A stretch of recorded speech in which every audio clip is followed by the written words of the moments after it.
Europe 1, les pieds dans le plat. L'histoire vraie ou pas de Pierre Bellemare. Si le père Goriot avait agi comme cet homme, il n'aurait certainement pas connu la même fin. Louis Déty, un Belge de 79 ans, résidant à Pont-de-Loup, près de Charleroi en Belgique, n'était pas incommode, et son mauvais caractère n'allait pas en s'arrangeant avec les années. Nourrissant une haine grandissante envers ses 14 enfants, Louis était bien décidé à ne rien laisser en héritage.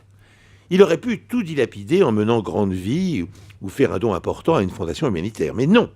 Louis avait une meilleure idée en tête. Si ses héritiers voulaient s'accaparer son pactole après sa mort, ils devraient forcément venir le chercher dans sa maison. Alors, pendant de nombreux jours, le père indigne, et certainement un peu fou, s'occupa de placer des pièges mortels dans sa maison, derrière un coffre en bois, sur la porte de son garage, dans un tiroir, derrière un casier de bière, etc. Louis avait pensé à tout. Au total, 20 pièges étaient répartis dans la maison. Si un intrus y pénétrait, il devrait forcément passer devant l'un d'eux. Et s'il touchait à quoi que ce soit, ses chances de survie se rapprocheraient de zéro, se réjouissait le vieil homme machiavélique. Son plan était tellement bien ficelé que Louis fut pris un jour de novembre 2002 à son propre piège. Une balle de calibre 12 lui traversa la carotide et l'homme mourut sur le coup. Il permettait ainsi à ses 14 enfants d'hériter plus tôt que prévu. Le corps de Louis fut découvert par la police belge suite à un appel téléphonique de ses voisins. Ils trouvèrent au total 19 mécanismes infernaux. Des démineurs furent appelés à l'aide. Une fois les pièges désamorcés, les héritiers purent pénétrer dans la maison en toute sécurité. Horrible. Belle histoire. En tout cas. Ah oui, très bien. c'est horrible. Très, très frais. Formidable. Moi, je la sens belle. Voilà, parce que j'ai envie de la raconter. Encore ce soir, je suis sûr que tous les auditeurs d'Europe 1 vont raconter l'histoire de Pierre Bellemare. Mais est-ce qu'elle est vraie, cette histoire, Zazie? Il peut inventer des choses. Hein. Méfiez-vous du bougre. Oui, mais enfin, vu la nature humaine peut quand même parfois se piéger, je dirais oui.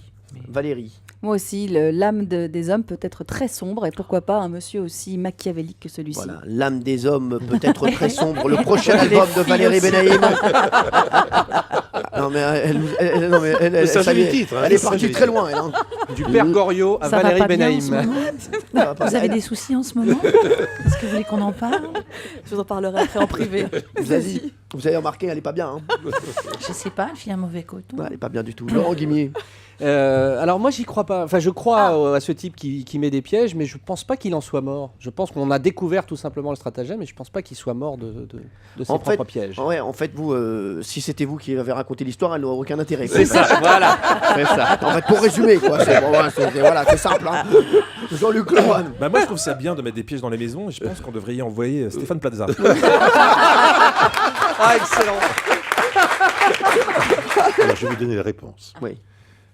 Alors, vous aviez raison, Zazie. L'histoire est entièrement vraie. Ah. Entièrement. Et il a bien été flingué par un de ses propres pièges. Eh ben, voilà. L'âme des hommes est sombre. Oh là Je le disais. S'il vous plaît. Bien. Vous voulez pas aller voir sur une autre radio si l'âme des hommes est sombre aussi, hein, s'il vous plaît. Merci Madame Valérie. Bonne humeur. Bonne réponse donc de Zazie. Applaudissements. Bravo. Merci.